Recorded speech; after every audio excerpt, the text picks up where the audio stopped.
Bonsoir Monsieur Sidibé, vous êtes le directeur exécutif de l'ONU-SIDA en visite pour 48 heures à Mauritanie. Quelles sont justement les étapes phares de cette visite? Moi je crois que c'était une visite vraiment pleine d'espoir. Je repars de la Mauritanie en ayant l'impression qu'il y a un leadership à tous les niveaux. Le leadership politique qui se traduit par un engagement au niveau budgétaire, une augmentation de 3% à 30% des budgets domestiques. Il y a quelques années de cela, la Mauritanie, elle était complètement dépendante des ressources financières provenant de l'extérieur dans la lutte contre le sida.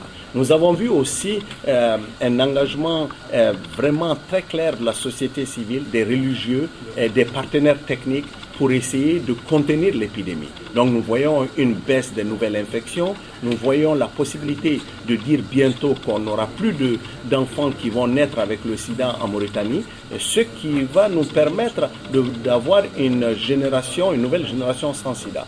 Alors, l'effort que nous essayons d'entreprendre avec le gouvernement mauritanien, c'est de faire en sorte qu'on puisse les accompagner pour mieux optimiser l'utilisation des ressources existantes. Faire en sorte qu'il y ait un meilleur retour sur investissement et puis faire le plaidoyer avec le président mauritanien qui est le président de l'Union africaine pour qu'il puisse porter cette cause, celle d'avoir zéro nouvelle infection, zéro discrimination, zéro décès comme étant une vision pour l'après 2015. Mais cependant, est-ce qu'il y a des insuffisances qu'il faudrait aussi tenir compte pour améliorer? Je pense que dans chaque programme, il y a des insuffisances. Et ce qu'il faut surtout penser, c'est les populations qui migrent.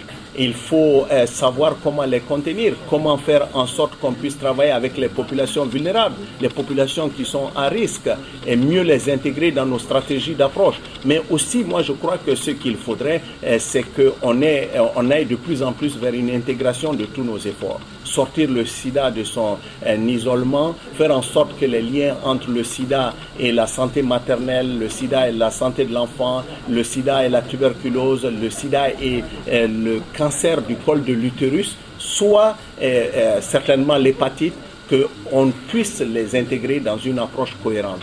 Et ça, je crois que c'est très important. Et moi, je suis convaincu que le président étant très intéressé par les questions de sécurité, il est important qu'il puisse porter cette résolution des Nations Unies, du Conseil de sécurité, qui fait le lien entre la sécurité, donc les guerres, les après-guerres et la violence contre les femmes et l'infection au sida. Et je crois que ça, c'est une cause qui peut être très importante et qui peut nous aider certainement à aller de l'avant. Merci.